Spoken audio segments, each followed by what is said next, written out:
Maju FTPKN dengan semangat berkarya, pendidikan kesetaraan dalam jiwa raga demi harkat martabat Indonesia. Laju FTPKN memberdayakan bangsa, meningkatkan kualitas sumber daya manusia yang berdaya saing di mata dunia, tak terhenti mewarnai masa depan peradaban, terus memberi inspirasi di setiap generasi. Bersama Ikatan Tutor Indonesia tak lelah melangkah demi asa, pendidikan kesetaraan terus bergema, FTPKN selalu berjaya. Bersama Ikatan Tutor Indonesia tak lelah melangkah demi asa, pendidikan kesetaraan terus bergema, FTPKN selalu berjaya. Bangkit memperkokoh Indonesia. Bismillahirrahmanirrahim. Assalamualaikum warahmatullahi wabarakatuh. Sebuah pantun di awal, burung merpati, burung dara, terbang tinggi di Nusantara. Podcast TV Tara ini dia. Ayo semangat lagi bersama tutor Bangkitlah Pendidikan Kesetaraan di Indonesia. Wah, luar biasa sekali ya. Ini adalah edisi kedua kita ngumpul bareng di podcast karena di minggu yang lalu kita sudah juga kedatangan satu orang narasumber yang luar biasa berbagi pengalamannya di pelosok Kaltara. Nah, kali ini tentu saja tidak kalah serunya, tidak kalah hebatnya karena kita juga kedatangan satu orang narasumber yang kalau dibilang pengalamannya banyak banget. Expert di pendidikan kesetaraan, iya. Kemudian pengalaman, pokoknya nggak diragukan lagi, layak tampil di podcast TV Tara ya. Tapi saya ingetin ya, karena kalau yang tampil sekarang kan itu banyak dari wilayah-wilayah Kalimantan, tapi tidak menutup kemungkinan juga kalau ada tutor-tutor seluruh Indonesia yang mau ikut juga jadi narasumber di podcast TV Tara, boleh langsung aja kirim email boleh, kemudian juga WA boleh ya, atau mungkin dari jejaring sosial juga, media sosial yang DPP FTKM punya, boleh ya mengirimkan juga, aduh pengen deh gitu, karena kita ada formatnya juga. Nah, siapa tahu Anda tutor hebat Indonesia yang jadi narasumber berikutnya ya. Apa sih tugasnya, apa sih fungsinya? Banyak ya, karena sebenarnya dari ajang yang kayak gini kita bisa sharing pengalaman, kemudian sharing juga sesuatu yang sifatnya mungkin orang lain nggak tahu. Kalau zaman sekarang nggak kita sharing, nggak kita publish, who knows about our job ya? Siapa yang tahu tentang pekerjaan kita? Dibilang PKBM kayak gini nih, tapi mana buktinya? Tapi kalau sudah kita tayangkan di podcast TV Tara, dan ini ruang lingkupnya se-Indonesia pula ya, tidak diragukan lagi. Karena itu langsung aja daftarkan ya untuk jadi narasumber di podcast. Oke, tanpa berlama-lama, saya ini pengen ngundang sesuai dengan yang ada di belakang ya, yaitu background-nya ada narasumber dari PKBM Mahakam Jaya Samarinda, Kalimantan Timur. Ini dia Bapak Agus Nur Suaib SPD. Silakan bergabung. Assalamualaikum Pak Agus, apa kabar? Assalamualaikum. Waalaikumsalam. Wah, sehat ya? Alhamdulillah. Ini aktivitas hari ini kemana aja? Kayaknya apa nggak ada kondangan gitu ya hari Sabtu, langsung ke sini aja ini? Karena saya menghormati Pak Sekjen atau Pak Ketua kami di Kalimantan Timur. Biasanya kalau Sabtu ya jalan-jalan. Oh, jadi diprioritaskan sekarang ya? Prioritaskan. Luar biasa sekali ya. Makanya ternyata jadi di PPFTKN ada orang penting itu berguna juga gitu ya. Baik, Pak Agus, ini kayaknya banyak sekali tutor-tutor Indonesia, mungkin ada yang sudah kenal sama Pak Agus, tapi juga ada yang belum, karena ini baru podcast yang kedua ya di tahun 2022 ini kan. Mungkin Pak Agus sendiri secara latar belakang atau keberadaan sekarang, tempat tinggal dan sebagainya, mungkin boleh memperkenalkan diri terlebih dahulu sebagai awalan dari podcast kita. Silakan Pak. Assalamualaikum warahmatullahi taala wabarakatuh. Waalaikumsalam. Nama saya Agus Nur Suaib, umur 52 tahun. Tepat tanggal lahir Jepara 12 Juli 69, alamat Sultan Alimuddin Gang Ketapang, Samarinda. Nomor HP 081347885951, pendidikan terakhir S1, jabatan Ketua PKBM Mahakam Jaya, Ketua FK PKBM Kota Samarinda, pengelola pendidikan lapas umum, lapas khusus perempuan, lapas khusus narkoba, bidang asimilasi lapas tentang narkoba, tipikor dan teroris, terus ketua komite SMA Negeri 2 dan Humas DPD FT PKN Provinsi Kalimantan Timur. Itu sekilas. Jadi Sekilasnya aja segitu ya, apalagi tidak sekilasnya kayaknya kita nggak selesai baca CV-nya gitu ya.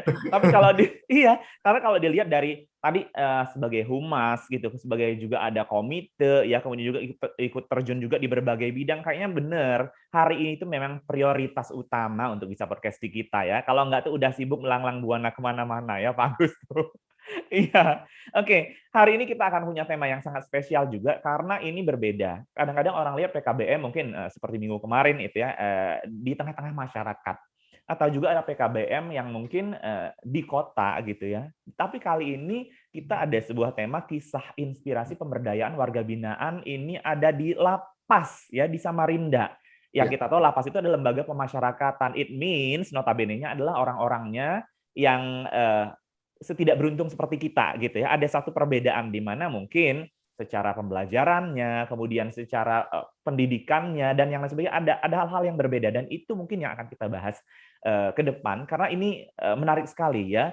Lapas merupakan satu hal yang kadang-kadang dianggap negatif yang keluar dari sana bisa jadi tidak diterima masyarakat. Tapi bagaimana seorang Pak Agus Nur Soib ini membalikkan sebuah fakta dan menjadikan seorang worth it, layak gitu kan. Nah, kita akan mulai dulu. Pak Agus nih dari kapan sebenarnya bisa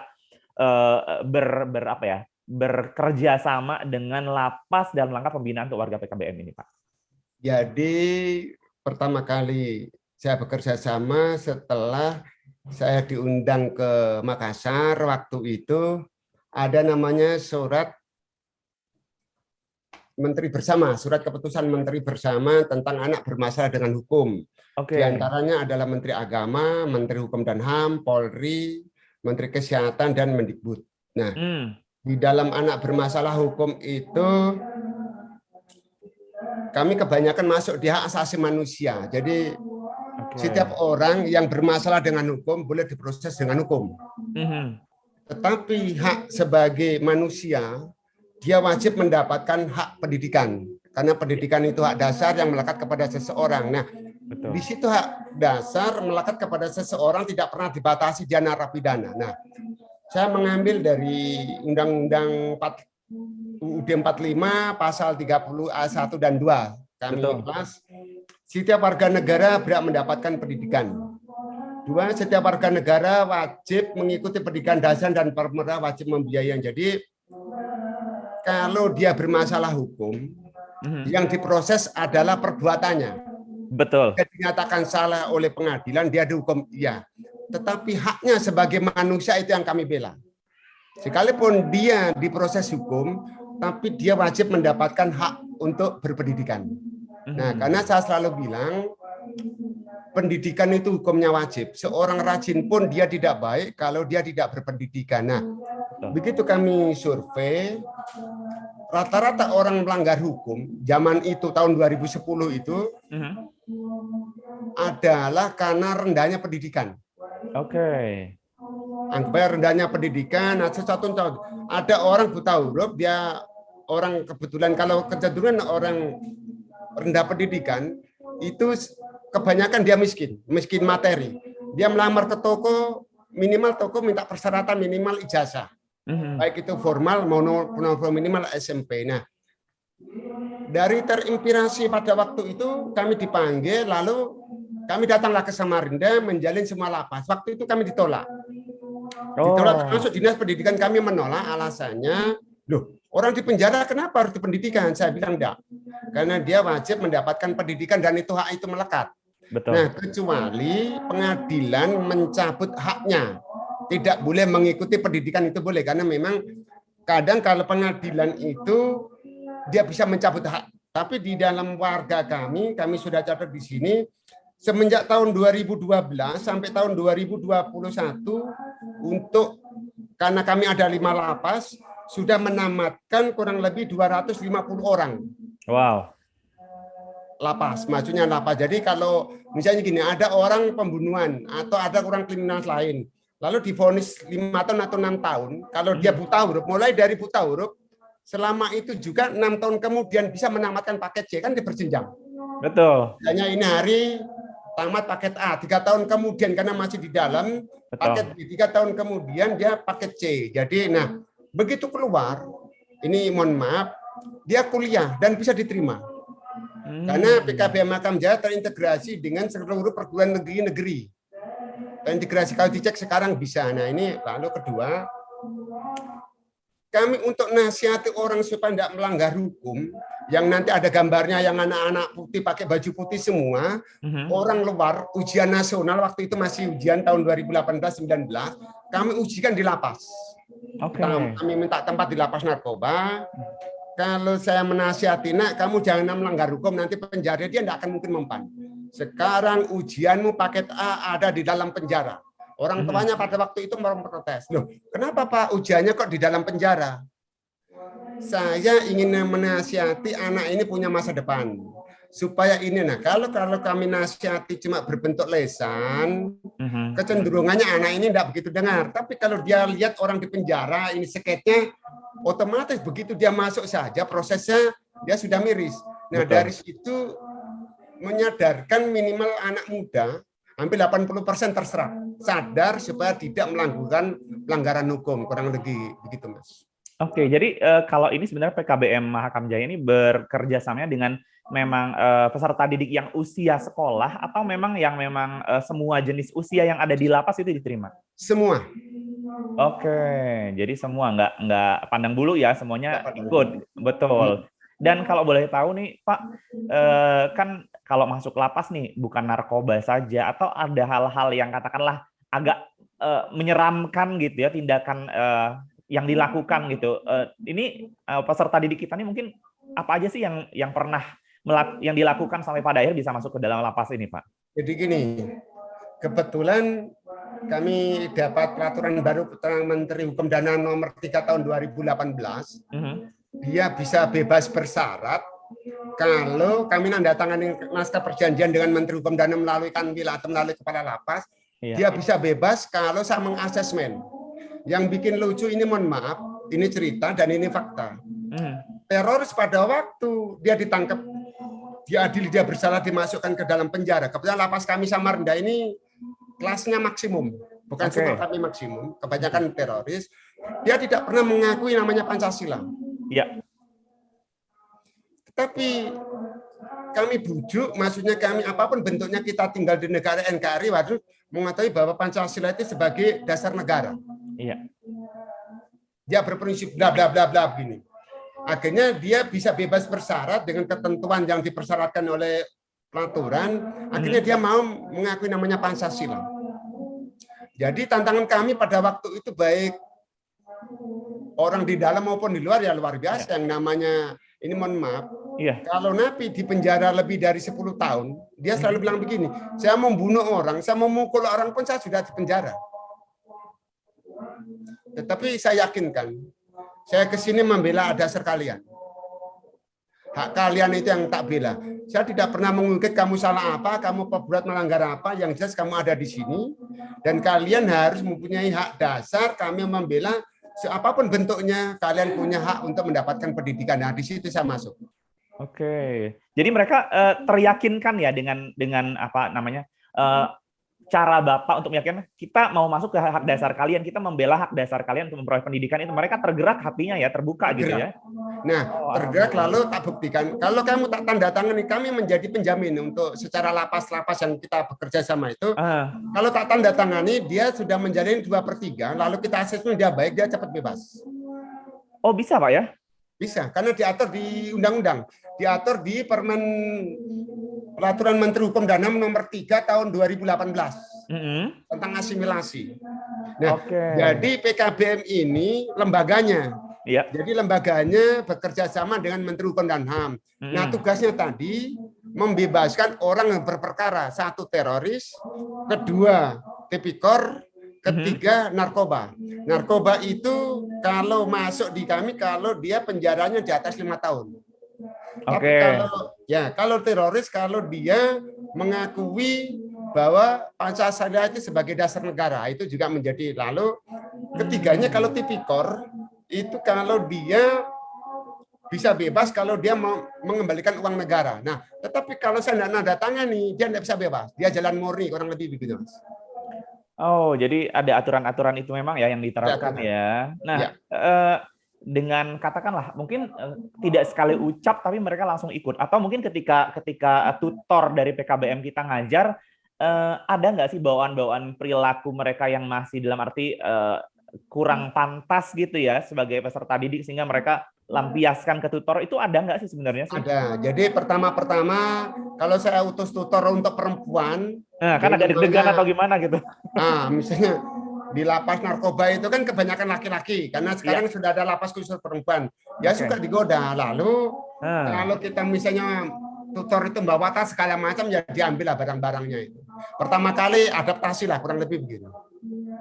Waduh, jadi maksud barang-barang diambil sama pesertanya gitu? Ya memang diambil, dia mencuri. Oh gitu. Tapi udah diingetin tutornya, maksudnya emang itu proses awal lah ya, nanti lama-lama mungkin akan. Nah, proses awal. Lalu kamu di situ kan harus minta pendampingan sama keamanan atau P2P atau namanya sipir. Apakah pembinaan. Jadi kembalikan, enggak apa-apa, enggak boleh. Jadi yang menyadarkan orang napi itu lebih sulit. Ya mungkin gambar, tapi ya pertama memang sulit, tapi lama-lama kesini terus saya selalu tanya, kalau sepanjang hayat kamu melanggar hukum, lalu kamu masuk di dalam penjara, kurang lebih apa yang kamu pedagang hikmahnya? Tapi kamu kalau mengikuti pendidikan, lalu kamu mengikuti prosedur, lalu kamu punya ijazah dia keluar, kamu pasti bermanfaat. Karena temannya banyak yang bermanfaat, di situ dia ikut, Mas. Jadi tidak serta-merta meyakinkan orang napi itu langsung percaya, enggak. Perlu proses bertahun-tahun. Ya. Iya, jadi dalam hal ini mungkin ada katakanlah angkatan pertama yang ikut PKBM sudah lulus dan terbukti berhasil, itu menjadi satu contoh ya untuk bagi yang lain, betul. Dan ini sejauh ini dari peserta didik di lapas ini Pak udah banyak juga yang memang membuktikan sebagai apa nih? Apakah bekerja di mana atau kuliah atau seperti apa? Kalau dia enggak nyanggup kuliah, minimal jadi satpam. Oh, ada ya? Ada yang jadi pegawai, diangkat pegawai negeri mulai dari paket A, paket B sampai paket C dan sekarang S2, sekarang menjadi kepala bagian administrasi di Bapeda Provinsi Kalimantan Timur. Serius? Oh my God. Iya. Luar biasa ya. Artinya dia waktu itu melanggar, tapi pelanggarannya mungkin tingkatannya dia melanggar. Betul. Tapi waktu itu dia masuk itu baru tak paket A. Kan dia kasusnya cuma 2 tahun. Betul. 3 tahun kemudian sudah di luar, dia ikut paket B segala macam, sekarang menjadi kepala bagian. Iya, jadi memang benar ya, maksudnya iya kita nggak bisa menjudge masa lalu orang lain dengan satu hal yang selamanya akan sama. Tapi banyak hal-hal yang terjadi mungkin orang tersebut bisa jadi jauh lebih baik dari kita juga ya Pak ya. Dan ini sangat bisa kita ambil pelajaran dari apa yang dilakukan teman-teman di PKBM Ahkam Jaya ini. Nah Pak, kalau Bapak lihat tadi kan lapas gitu ya, PKBM sendiri gitu. Saya ingin tanya terkait dengan tutor tadi Pak. Itu menarik sekali karena merekrut tutor untuk bisa kerjasama atau ngajar di lapas itu mungkin ada satu treatment khusus atau kita bilang dulu atau mereka ada yang mundur nggak sih gitu, ketika diajak awal? Kalau dari 10 orang yang mundur 9. Serius? Dari 10 orang, ya. Dari 10 orang yang mundur 9. Karena kan pertama ada doktrin. Kamu kalau masuk lapas tidak boleh menyinggung perasaan karena dia sudah melanggar hukum. Artinya benar. Tanpa kita itu satu. Tapi begitu dia masuk mentalnya sudah tidak kuat. Karena gini, ini mohon maaf, orang yang residivis atau orang yang sering keluar masuk penjara itu namanya pasal dihafal, pasal hukum dihafal. Politik dalam kecerdasan otaknya untuk menipu orang atau untuk kejahatan dihafal. Betul. Sementara kalau kami jujur, kalau tutornya kan jujur, tujuannya dia mengajar. Nah itu seringkali ya itu tadi. 10 orang lamar, maksudnya suruh masuk ke situ ngajar, 9 gagal. Jadi harus rekrut lagi gitu, yang benar-benar siap mental untuk menghadapi itu. Tapi lama-lama tak yakinkan, kebetulan setiap tahun sekali kami dapat program dari Universitas Mula Warman yang ada di Kalimantan Timur tentang jurusan PLS. Sekali Oke. kami lima di lapas. Nah, itu kami latih terus sampai dia jadi orang. Sampai dia tamat nanti jadi pegawai negeri atau pamong. Nah, Betul, lalu betul. tutor-tutor yang dari luar ini kami yakinkan bahwa dia juga manusia. Jadi yakinin Aha. aja bahwa saya selalu bilang, sekalipun kita ini tujuan baik, sekalipun kami di lapas itu mati karena dibunuh orang di lapas, yakinlah bahwa kita akan masuk surga Iya, karena sedang dalam pekerjaan kita kan. dari pekerjaan kita. Betul, ya Allah. Ternyata memang ini ya. Tapi tadi apa namanya? Katakanlah ada satu corong yang baik keluar dari PLS, memang tujuannya kan ke pendidikan luar sekolah ya, ke PKBM mengajar dan disambut baik pula dengan PKBM Hakam Jaya sehingga bisa kolaborasi ya di situ ya untuk mengatasi tutor yang seperti tadi. Oke, nah mungkin tutor-tutor Indonesia kita penasaran juga ya seperti apa sih aktivitas-aktivitas dari Pak Nur Soeb dan rekan-rekan kita tutor di PKBM Hakam Jaya. Kita akan lihat footage foto-fotonya ya terkait dengan Silakan. kegiatan Bapak kita yang satu ini. Oke, silakan. Silakan. Iya. Oke. Ini narapidananya Pak ya. Ya, itu narapidana kelas kakap, Mas. Apa yang membedakan kelas kakap dan tidak, Pak? Yang disebut kelas kakap itu hukumannya di atas 5 tahun, Mas. Dan kejahatannya lebih ngeri. Karena di situ ada pembunuhan, ada perampokan. Oke. Dan kalau yang baru dicukur rambutnya itu yang baru masuk atau yang gimana, Pak? Itu baru masuk, ibaratnya itu baru pengenalan lingkungan lah, baru aspek lah. Atau ospek lah ya, Iya, kita iya. ospek dulu. Oke, jadi kalau yang sebelah sini itu udah lama yang rambutnya udah tumbuh ya? Udah lama. Itu yang pakai Oke. peci itu teroris itu, Mas. Oh, yang di depan ya? Iya. Sip, sip, sip. Oke, next. Ada lagi foto berikutnya kita Ya. lihat. Nah, ini lapas wanita. Bukan, ini pada waktu sebelum ada lapas khusus perempuan masih digabung dengan di lapas umum. Nah, ini rata-rata narkoba, ini geng semua. Oh, jadi yang perempuan-perempuan ini narkoba, Pak? Ya. Tahu yang pakai baju kuning itu, Mas, roknya kuning, itu hukumannya 20 tahun. Kenapa? Bawa sabu-sabu 40 kilo dari Cina. 40 kilo dimasukin kemana? Jadi bisa. Wah, itu kalau itu urusannya penyidik. Tapi yang jelas dia vonis itu masuk ke situ, dia bawa sabu 4 tahun. 40 kilo? 40 kilo. Aduh, ini keberanian tingkat dewa deh ya, 40 kilo. Bagaimana mungkin tidak? Aduh, sudahlah ya. Itu urusannya penyidik karena dia sudah masuk situ. Oke. Dan ternyata memang ini ya, apa namanya?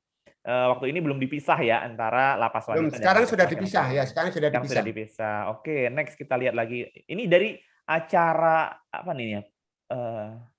Kegiatan apa ini Pak sebenarnya? Kalau ini kegiatan untuk mendapatkan remisi. Jadi gini, ini orang kan sudah tak bimbing. Nah, kalau kamu programnya baik dan mengikuti pembelajaran yang ada di lapas, berarti penilaian tentang mendapatkan remisi. Oke, nah pertanyaan saya, ketika seorang mendapatkan remisi itu memang ada rekomendasi tertentu dari pihak PKBM dalam hal ini tutor, atau memang itu selama proses pembelajaran terjadi itu ada pengamatan langsung dari pihak lapas? Ada, itu kan yang satu lapas. Makanya kan kami selalu jadi gini. Karena pihak lapas atau pihak Kementerian Hukum dan HAM, termasuk kami dilibatkan, orang pihak ketiga dilibatkan masuk di situ, termasuk untuk mengasesmen penilaian terhadap seseorang. Ya, baik bisa dan jadi ya? Ya. Oke. Baik, oke. Iya. Nah, ini oke. Oh, ini yang tempatnya rumah tahanannya ya? Ya, rumah tahanan. Ya. Oke. Ini dalam acara Kalau ini apa? dalam rangka penandatanganan kami pembelajaran di lapas perempuan. Karena ini kan baru. Oh, yang lapas perempuan yang baru itu ya? Yang baru. Pak, terkait dengan lapas-lapas ini kan tadi Bapak cerita di awal bahwa ngajuin ke lapas yang mana aja awalnya itu ditolak gitu kan? Karena PKBM Hakam Jaya di kementerian sudah terdaftar. Terdaftar di bidang asimilasi tadi. Jadi satu-satunya untuk pengelola lapas di Kalimantan Timur itu di kami, di PKBM Hakam Jaya. Tapi karena kami tidak mampu untuk itu, akhirnya kami cuma ambil 5 lapas. Oh, jadi karena memang sudah ada istilah rekomendasi lah ya dengan kegiatan asimilasi tadi, jadi lapas harus bisa mengakomodir itu juga gitu ya. Oke, siap. Oke, next. Ini sama ya, penandatanganan ini yang tadi sama, ya, disaksikan dengan pejabat daerah, termasuk ada polisi, kodim, termasuk dari kejaksaan dan pengadilan. Oke, jadi memang apa ya, kolaboratif lah ya pada akhirnya di sini. Ya. Ini kegiatan ujian, Mas. Oke. Nah, ini yang tak cerita tadi. Yang pakai kaos putih, yang pakai baju putih, ini ujian orang dari luar. Tak masukkan ke situ ikut ujian. Ini ujian beneran, termasuk yang napi ini ujian. Tujuannya tadi, kalau dinasihati dengan mulut, dia tidak begitu mempan. Betul. Tetapi kalau tak ajak ke sana, ini buktinya orang di penjara dan membaur. Lihat langsung. Nah, lalu orang penjara juga, orang yang menjadi napi, dia juga merasa terhormati. Ini anak, walaupun kamu punya masalah di sini, ini ada temanmu, sama-sama mengerjakan. Jadi mentalnya juga yang biasanya merasa tersingkirkan atau termarginalkan, dia menjadi dihargai. Iya, jadi kayak sama aja gitu ya, sama aja kita gitu kan, sama-sama ujian gitu ya. Oke, asik-asik. Berikutnya, ini ujian tadi masih ya. Sama ya. Betul. Ini kalau ini lapas narkoba, Mas, ya itu tak cerita. Yang perempuan itu tadi tutor saya. Nah, ini yang ada tatonya.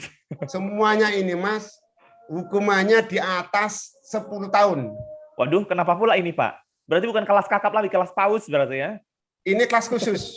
Oh, kelas khusus. Apa tuh maksudnya kelas khusus pula? Kelas khusus narkoba, lalu penjaranya di atas itu. Karena kalau kita lihat pasalnya, dia kena pasal 112, 114, dan 127.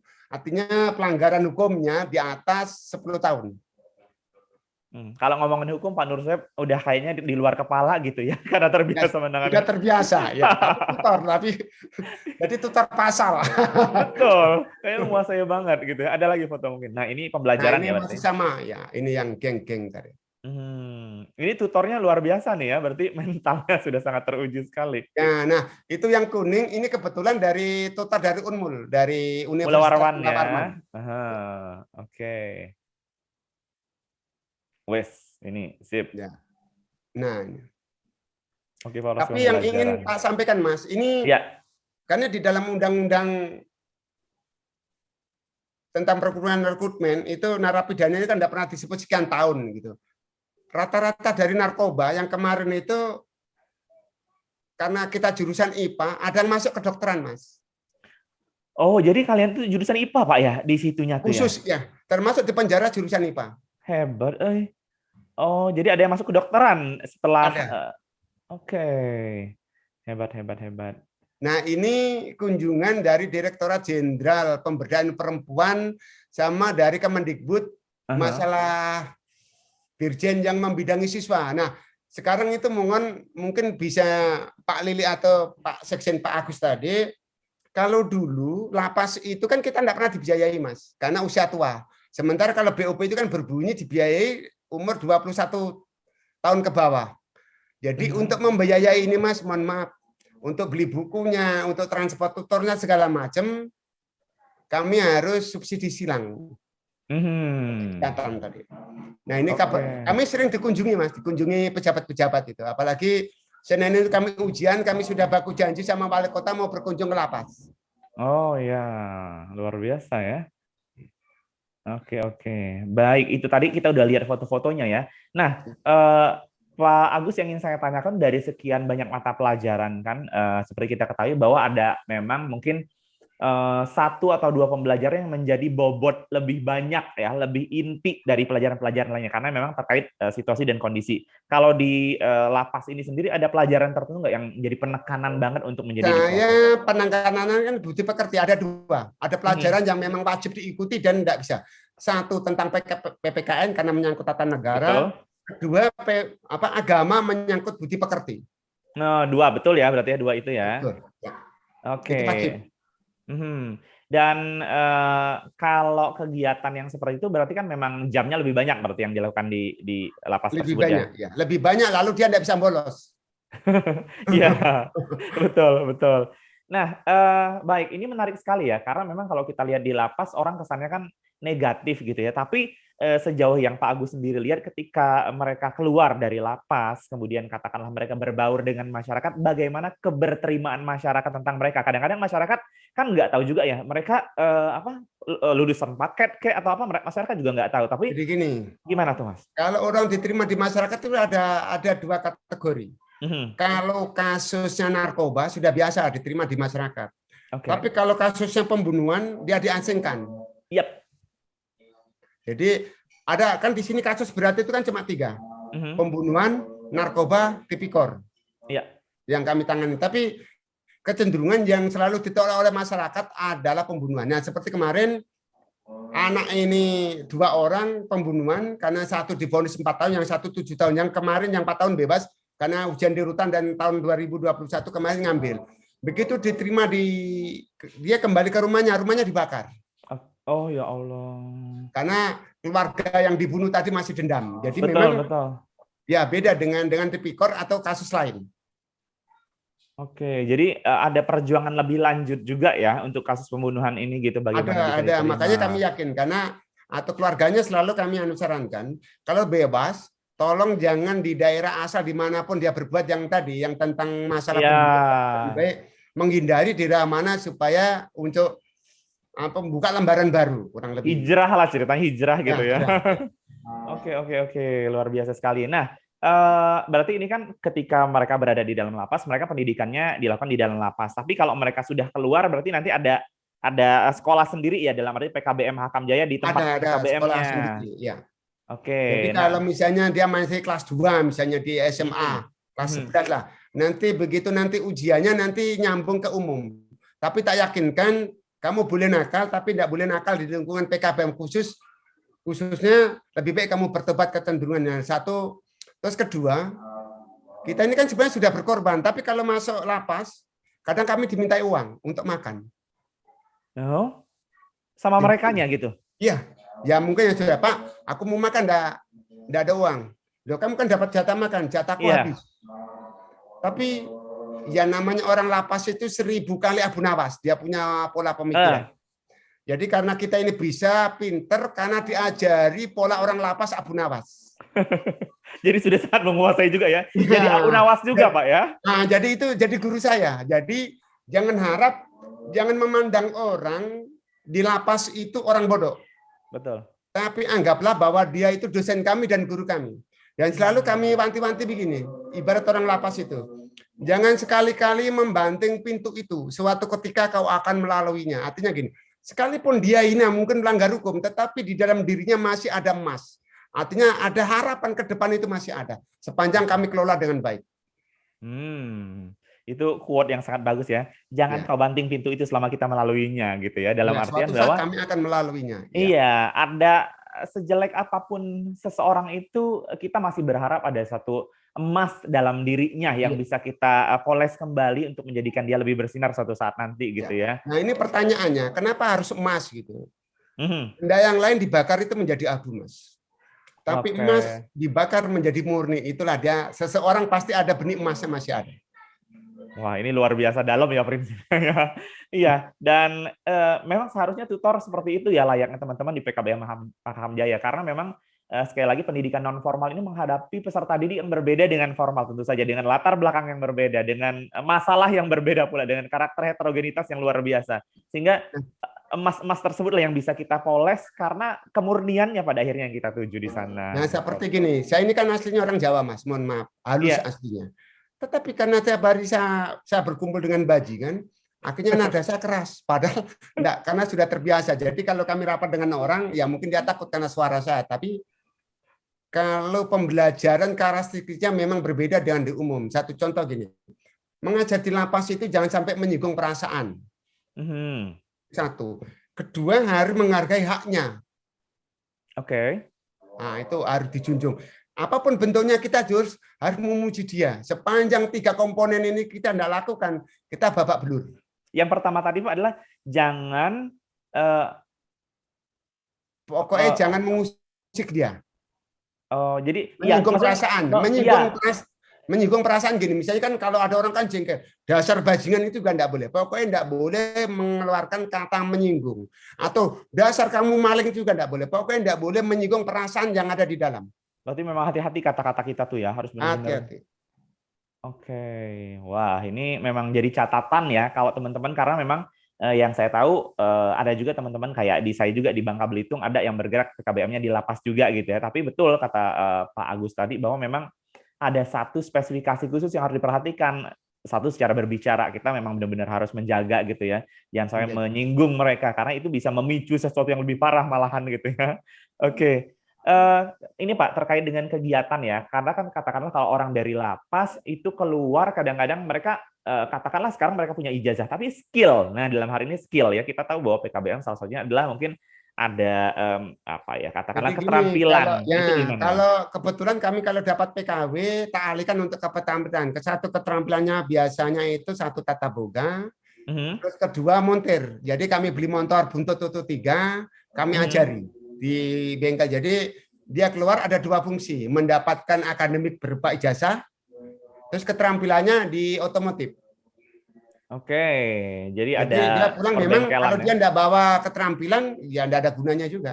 Kalau dia Mhm. nawarkan cuma hanya ijazah, tidak punya keahlian, itu juga kurang sempurna. Jadi untuk Betul. menyempurnakan kerja dibekali dengan keterampilan.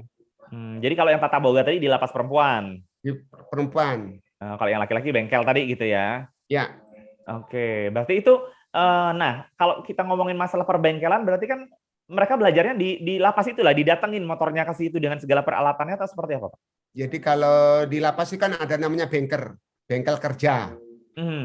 Ya motornya kita beli masuk ke sana, memang sudah dihibahkan untuk lapas, untuk keterampilannya. Tapi prosesnya juga harus keras. Dia tidak boleh bawa korek api, dia tidak boleh bawa bahan bakar, tiba-tiba pura-pura nyalakan menyulut bensin lalu terbakar kan berisiko. Jadi itu memang protapnya juga harus diyakinkan. Misalnya gini, kami butuh 30 orang.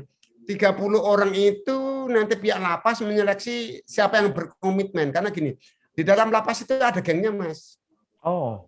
Jadi kepala kamar itu ada kepalanya. Nah, kalau kepala dengan kepalanya kamar itu berseteru, ya memang ramai. Itu kan di arena terbuka. Jadi kalau sudah jam 6 habis dia tak disuruh senam. Betul. Kalau sudah jam 7 dan 8 sampai jam 11 sebelum dia masuk sel lagi, itu kan bebas, ada arena bebas. Nah, Benar. kita juga harus hati-hati. Jadi ibarat ngajar di lapas itu sama dengan kita menginjak duri. Hati-hati supaya kita tidak terinjak durinya. Benar ya, memang ada hal yang harus diperhatikan benar-benar. Ya. Pak Agus, ini berarti kerjasama dengan lapas ini sudah berjalan berapa lama nih? Kurang lebih hampir 12 tahun. Oh, sudah lama juga ya.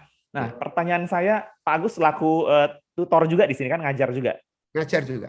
Nah, selama pengalaman mengajar, ada 2 pertanyaan. Pengalaman pertama yang paling nggak banget dalam arti serem, sedih, kecewa, katakanlah yang paling ya, Yang kedua pengalaman paling menggembirakan, membahagiakan. Boleh diceritakan nggak?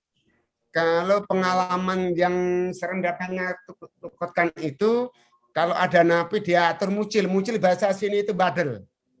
Apa? Selalu ngancam. Misalnya kan mucil, macam bandel. Oke. Kalau misalkan kita lagi nerangkan itu jadi provokatornya. Oh, enggak begini begitu. Namanya orang miring kan. Nah, itu yang membuat kita sebel. Bukannya yang lain itu mendengarkan, tapi provokator ini yang kadang sering ada seperti itu. Dan yang lain ngikut gitu ya? Yang lain ikut, namanya gengnya. Oke. Tapi saya cuma bilang begini, terserah kamu mau cepat bebas atau tidak. Oh, jadi itu kata-kata kuncinya ya? Tapi dengan ya aturan yang baik. Jadi dia tunduk dengan otoriter. Maksudnya tunduk dengan aturan. Jadi Betul. kami tidak bilang, oh nanti tak tempeleng, tidak bisa. Oke. Misalnya dia diajar lalu kakinya di atas meja juga sering, Mas. Jigrang, menurut bahasa Jawa itu jigrang. Lalu apakah turunkan? Tidak bisa. Mas, aku kalau boleh, bisalah kakinya diturunkan supaya kita nyaman. Nah, dia mau. Tapi kalau dasar berantem tidak bisa. Jadi bahasa yang rendah gitu di bawah. Lalu yang menggembirakan, ada satu kisah begitu dia tamat paket C, dia bisa kuliah di luar. Begitu saya keluar, misalnya ketemu, dia sekarang sudah sarjana, itu sebuah kebanggaan. Artinya saya ini menanam bibit, panennya kapan tahu, saya tidak pernah tahu, tetapi pendidikan itu melekat. Makanya tadi saya lebih baik Ibu tadi, pendidikan non formal itu jangan dianggap sebelah mata. Karena masa depan sungguh ada. Wow. Iya ya, dan terbukti banget ya dari pengalaman yang membahagiakan dari Pak Agus tadi gitu, Pak. Oke, Pak, terkait tadi dengan obrolan kita di belakang gitu ya. Nah, Pak Agus ini juga tadi bukan hanya sekedar tutor, tapi juga bergerak dalam lini yang masuk ke pemerintahan dan sebagainya. Ini bagaimana dukungan pemerintah sana terhadap kegiatan PKBM terutama, Pak? Kalau khususnya pemerintah Provinsi Kalimantan Timur, karena kebetulan lapas kami itu dekat dengan kantor, sering kalau ada kegiatan dikunjungi Pak Gubernur. Artinya mensupport. Termasuk ujian besok hari Senin itu kami ujian UPK, itu termasuk kami sudah ditelepon Pak Wali Kota mau hadir, mau lihat. Oke, jadi memang luar biasa ya perhatian luar biasa. pemerintah. Perhatiannya di sana, termasuk tutor kami sebagian sudah dikasih insentif, walaupun nilainya tidak banyak. Betul. Itu dari APBD berarti. APBD, Iya, APBD APBD. Kota Samarinda. Ya. Oke. Jadi memang ada satu penganggapan ya kepada tutor ya di Kota Samarinda tersebut gitu ya dengan adanya APBD tadi gitu ya. Oke, jadi memang perhatian pemerintah luar biasa sekali dan ini mungkin salah satu hal yang membuat pemerintah juga turut berbangga ya karena satu PKBM mau mengurusi hal yang tidak mau diurusi oleh orang lain gitu kan. Itu suatu hal yang Karena luar gini biasa. Mas, pemerintah itu terbantu dengan adanya pendidikan non formal. Satu contoh gini, orang menjadi brutal kalau manusia itu tidak dikendalikan dengan pendidikan. Tapi kalau dikendalikan dengan pendidikan melalui pendidikan non formal, dia akan terkendali. Artinya gini, yang dulu preman segala macam, kami kendalikan dengan pendidikan itu minimal mengurangi rasio kenakalan itu memang mengurangi. Misalnya gini, yang dulu misalnya kenakalan durasinya 70% gitu. Betul. Melalui pendidikan non formal minimal bisa mencegah 50%, Mas. Ada ya penurunannya ya sampai 50% juga ya? Ada. Nah, kebetulan kami laporkan di Samarinda ini kota transit. Dari daerah mana saja ingin merantau di kota Samarinda sebagai ibu kota provinsi, lalu rata-rata orang yang tidak tamat paket ABC itu bukan orang Samarinda asli, tapi orang merantau. Orang merantau dari daerah ke sini. Iya, karena transit tadi ya datang ke sana tadi, gitu ya. Ya. Betul. Oke, jadi memang intinya kalau dari PKBM Hakam Jaya sendiri ini satu hal yang dididiknya bukan hanya orang Samarinda asli, tapi juga banyak pendatang juga gitu ya. Oke. Dan Pak, kalau bisa dilihat dari rencana Bapak nih di tahun 2022 atau pergerakan ke depannya, kalau di lapas ini sudah pasti ya, mungkin ada tambahan kegiatan atau inovasi-inovasi baru yang akan dilakukan oleh PKBM Hakam Jaya. Kalau saya inovasinya karena kurikulum K13 ini kan memacu orang harus berkreativitas. Tetap kami mempunyai menu baru. Artinya saya selalu sadar gini. Pendidikan non formal akan maju apabila ada dua komponen yang harus disertai. Satu, pendidikan tentang akademik dan pendidikan tentang keterampilan untuk dirinya. Kalau dua ini bisa sejajar, membangun manusia untuk ke depan itu lebih sukses daripada cuma satu. Sepakat. Ya.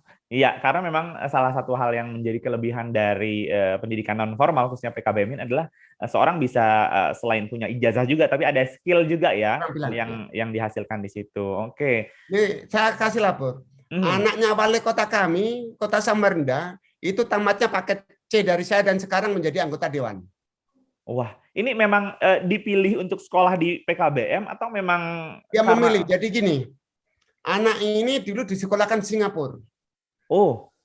Tetapi ijazah Singapura kalau untuk berpolitikan di sini, karena ijazahnya itu beda dengan orang Indonesia. Satu contoh gini, ijazah Malaysia sama ijazah Samarinda, maksudnya ijazah SMA ya. Indonesia. Satu contoh ini kami contohkan. Saya mengerti setelah kami terima. Oke. Kalau kami ijazah Malaysia, kalau dia punya satu contoh gini, kalau saya dari SD masuk ke SMP. Dari SD-nya terus dia tamat SMP, SD-nya itu dibakar Mas, disobek. Dia cuma punya SMP. Begitu masuk ke SMP, masuk ke SMA, dia tamat SMA, SMP-nya dibakar dan seterusnya. Sampai perguruan tinggi juga gitu? Ya, misalnya kalau dari SMA ke perguruan tinggi, tapi sudah tamat. Kalau dia dinyatakan gelar akademiknya S1, SMA-nya dibakar. Tapi di dalam keterangan tadi dimuat, dia dulu tamat SD tahun sekian, SMP sekian, SMA sekian, ini sarjana. Nah, dari cuma satu. Nah, kebetulan ini orang tamat itu semua. Harus melalui itu. Daftar di sini, maksudnya untuk daftar KPU segala macam, diminta dari dasar. Betul. Karena harus disesuaikan. Daripada musia kata bapaknya wali kota, sudah ikut ke PKBM aja. Kebetulan saya dekat. Akhirnya ikut. Nah, sekarang ini yang tahun 2022 juga ada keponakannya kandung wali kota sekarang. Itu dari paket A berarti? Kalau dari itu yang penting saya memuat ada keterangannya. Jadi saya langsung ke C karena ada keterangan dari sekolah asal menerangkan bahwa dia tamat tahun sekian ada. Oke. Jadi paket C-nya dari PKBM Hakam Jaya, kemudian mencalonkan sebagai anggota dewan sekarang gitu ya? Atau sekarang sudah jadi. Sudah jadi, betul. Wah, luar biasa sekali ya. Nah, itu salah satu kebanggaan juga ya, bahwa memang Kebanggaan. ijazah dari PKBM ini diakui, sehingga pada akhirnya ada tokoh-tokoh yang bisa Diakui. masuk sebagai Termasuk betul. murid saya yang dari paket C diterima di Kementerian Hukum dan HAM sama di TNI yang kenaikan pangkat. Hmm, Nah, kemarin ada 3 orang dari Kodim depannya kantor gubernur situ ikut ke paket C karena ingin kenaikan pangkat, itu diakui. oke. Ini bisa jadi contoh daerah yang lain ya, bagaimana PKBM dengan ijazahnya ini bisa mewarnai Bisa. berbagai pola pikir masyarakat, bahwa memang ini berlaku sama dengan pendidikan formal juga Ya, gitu ya. Oke, oke, oke. Nah, tutor hebat seluruh Indonesia, mungkin kalau teman-teman tutor ada katakanlah di BOP ada peningkatan kompetensi gitu ya, atau ada studi banding katakan, mungkin salah satunya bisa ke Samarinda tempat Pak Agus bisa. Nursaib, karena memang kalau tadi dari awal kita cerita udahlah tentang pendidikan di lapas, kita tahu itu luar biasa banget dan hanya orang spesifik tertentu aja yang sanggup di sana. Tapi dilihat dari bagaimana kolaborasi antar pemerintah dengan pendidikan Ya. non formal ini, khususnya PKBM ini luar biasa, bisa jadi satu bahan pembanding dan bisa dilaksanakan di daerah kita juga Terus gitu. ada satu hal, Mas. Hidup Mhm, kita ini kan sementara lah, kurang lebih di dunia. betul. Anggap aja kalau kami menanam pendidikan di lapas itu, Aha, anggap aja bahwa kami amal jariah. iya, Satu contoh amal jariah. Kan kami nggak dibiayai oleh pemerintah dalam betul. BOP segala macam. Nah, di situ kami harus berikan buku, pen, terus kami harus transport. Kalau transport digaji oleh BOP atau dari pemerintah. Tapi dari situ saya belajar gini, dari 10 orang, minimal 5 mendoakan saya baik, rezeki saya menjadi banyak, dan saya menjadi sehat. Jadi jangan dipandang dengan materi, tapi pandanglah masa depan itu sungguh ada. Hmm, sepakat, Pak. Itu dalam banget asli. Iya, karena memang iya, secara ukuran manusia mungkin bisa kita hitung-hitungan, tapi hasilnya nggak bisa kita hitung-hitungan. Itulah yang dinamakan jariah kita tadi. Allah alam bisa bagaimana ke depannya, tapi ketika kita melakukan hal dengan penuh kebaikan, itu juga akan berbuah baik, yakinlah akan hal itu. Baik, teman-teman rekan tutor seluruh Indonesia, Pak Agus, nggak terasa kita tuh sudah di penghujung acara ternyata ya. Padahal saya tuh masih pengen ngobrol lebih banyak lagi, karena ini belum seperberapanya kita ngobrol gitu ya. Masih banyak dikulik-kulik lagi yang lainnya. Tapi ya, ini merupakan satu kebanggaan bagi saya bisa ngobrol bareng Pak Agus ya. Sangat inspiring banget bagi saya pribadi, karena memang sesungguhnya tutor adalah satu profesi yang membuat kita menjadi bangga. Karena kita dipilih untuk berada di sini. Ya, tidak semua orang bisa. Apalagi dengan cerita Bapak bahwa tutor di lapas dari 9 tuh yang bertahan cuma sedikit gitu kan. Berarti memang ya orang tepat dengan posisi yang tepat itu memang sudah ada takdir di sana. Mudah-mudahan ini menjadi satu momen yang bisa menjadikan kita tetap berada di sini, menjadikan kita lebih baik, dan bahwa tutor itu memang suatu pilihan yang nyata, bahwa kedepannya akan berbuah baik juga insya Allah. Baik Pak Agus, terakhir mungkin ada closing statement untuk rekan-rekan tutor seluruh Indonesia. Silakan Pak. Jadi saya berpesan untuk tutor seluruh Indonesia, jangan berkecil hati kalau kita kurang bayaran. Tapi ingatlah, kebaikanmu akan dicatat baik di dunia maupun di akhirat. Dan jangan merasa miskin kalau kita menjadi ngajar di tutor. Tapi ingatlah, setiap perkataan yang baik, yang bermakna, itu pasti akan mengenyangkan perut kita. Dan kami juga terima kasih sama Pak Sekjen atau Pak Agus sebagai ketua DPD-nya, DPD Kaltim Tutor, itu juga beliau yang menyupport kami. Kami sering sharing, menyupport. Dari situ keberhasilan kita semua itu karena kita kerjasama. Itu Betul. yang kami bisa sampaikan. Terima kasih. Baik, luar biasa sekali obrolan kita ya, bincang inspiratif kita dengan Pak Agus Nursaib ini, sehingga memang tidak lain dan tidak bukan sebuah kolaborasi itu bisa munculkan suatu sinergi yang luar biasa gitu ya, seperti yang tadi disampaikan. Mudah-mudahan dari hal ini kita tetap bisa bersinergi, walaupun mungkin dengan Pak Agus Nursaib sendiri kita sudah selesai sesi ini, tapi mudah-mudahan ke depannya tutor hebat seluruh Indonesia bisa berkunjung langsung, bisa telepon langsung ke beliau gitu ya, karena ini berbeda gitu ya. Pak, bisa disebutkan lagi nomor handphone yang bisa dihubungi, nanti mungkin bisa kita catat juga ya. 08 08, baik. 13 12 ya. 13 Oke. 08 13 08 13 47 47 88 88 59 59 51. 51. Baik. Nanti teman-teman juga kita bisa bagi yang ketinggalan mencatat bisa langsung nanya ke rekan-rekan kita di DPP FTPKN ya. Tapi intinya semua dari kita saling support, karena maju bersama itu adalah luar biasa banget gitu daripada maju sendiri-sendiri. Dan Pak Agus tadi sudah luar biasa menceritakan pengalamannya dari A sampai Z yang kadang-kadang kita nggak berpikir gitu, ya ampun, ternyata gini loh pekerjaan tutor. Tapi beliau selama 12 tahun masih stay here, masih tetap semangat di usia beliau yang saya nggak nyangka sudah segitu, tapi awet muda terbukti gitu. Alhamdulillah, amin. Udah Itu saya 52. iya, makanya saya tadi pas dibilang tahun segitu lahir, serius gitu ya, kok seger banget gitu ya. Padahal iya, nanti itu obrolan di belakang ya, tanya lanjut apa sih rahasianya, bisa jadi mungkin ngajar di lapas ini salah satu rahasia juga awet muda ya. Oke, baik rekan tutor seluruh Indonesia, tak ada gading yang tak retak, kalau ada salah-salah saya mohon maaf. Kami berdua nih, saya dan Pak Agus juga ya, terima kasih atas kebersamaan rekan tutor seluruh Indonesia. Jangan lupa kalau ingin memajukan pendidikan kesetaraan Indonesia, kitalah yang memulai. Tidak berasal dari mana kita, tapi apa yang akan kita lakukan untuk Indonesia. Seperti slogan kita, tutor bangkit, memperkokoh Indonesia. Akhirnya saya Haris Safik undur diri. Terima kasih segala perhatiannya. Terima kasih Pak Agus ya, sudah bareng-bareng di sini. Baik, kita akhiri. Assalamualaikum warahmatullahi wabarakatuh. Sampai jumpa. Sampai jumpa.